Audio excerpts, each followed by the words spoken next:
Je vais vous raconter une histoire qui est parue il y a quelques années dans Histoire pour les petits aux éditions Milan et ça s'appelle Surprise à l'école des grenouilles.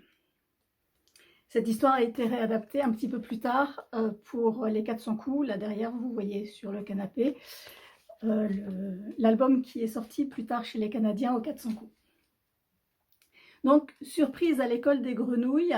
Ici, c'était avec des illustrations de Cécile Gambini.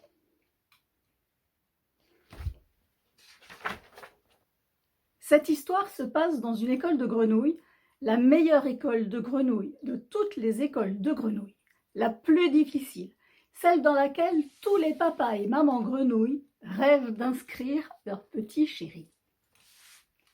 Que fait-on dans cette école? On y apprend évidemment à devenir un beau prince charmant. Car c'est bien connu, si une grenouille se fait embrasser par une jeune fille un peu princesse ou un peu bergère, pouf, l'animal se transforme en beau prince charmant. Alors tous les lundis, on s'entraîne à reconnaître une vraie jeune fille. Le mardi, on apprend ce qu'il faut faire pour qu'elle vous embrasse. Le mercredi, il n'y a pas classe. Le jeudi, on étudie les bonnes manières et la valse, très important la valse.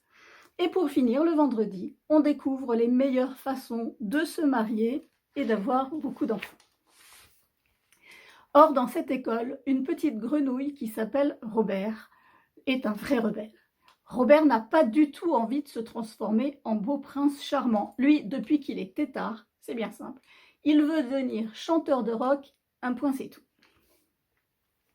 Ses pauvres parents se font beaucoup de soucis. Ils reçoivent régulièrement des coups de téléphone de l'institutrice. Elle les avertit que leur fils a encore chanté « Tibou-dibou-dibou, rock-rock » pendant le cours de valse, ou qu'il ne sait toujours pas distinguer une vraie jeune fille d'un vieux chameau. La maîtresse est très inquiète, elle aussi. Mais Robert, lui, s'en fiche complètement. Il s'entraîne à jouer de la batterie et de la guitare, matin, midi et soir. Le reste du temps, il écrit des chansons en anglais. En secret, il prépare une surprise pour le spectacle de fin d'année. Une surprise dont tout le monde se souviendra. Le jour de la fête arrive. Tous les parents d'élèves sont installés, bien sagement, dans la salle de classe. Le spectacle commence. Les jeunes grenouilles sur une estrade font une démonstration de valse et de révérence. Plusieurs d'entre elles récitent ensuite de petites poésies. Soudain, toutes les lumières s'éteignent. On entend un fracas de batterie. Tchac, tchac, tchac, tchac, tchac, tchac. Boum, cling, boum. Un projecteur s'allume et Robert, sur la scène, se met à chanter. Il a une très belle voix. Il a aussi un très beau pantalon en cuir noir. Le public ouvre d'abord de gros yeux.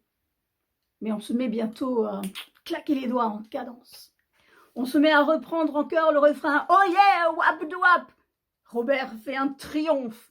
Ses parents sont gonflés de fierté. Sa maîtresse ne peut plus s'arrêter d'applaudir. On lui promet une belle carrière, la célébrité, la gloire. Et même que toutes les jeunes filles seront amoureuses de lui. Toutes les jeunes filles! Bon sang! Robert fait la grimace en pensant pourvu qu'aucune d'elles ne réussisse jamais à m'embrasser, avec tout le mal que je me suis donné, ça serait vraiment trop bête de finir beau prince charmant.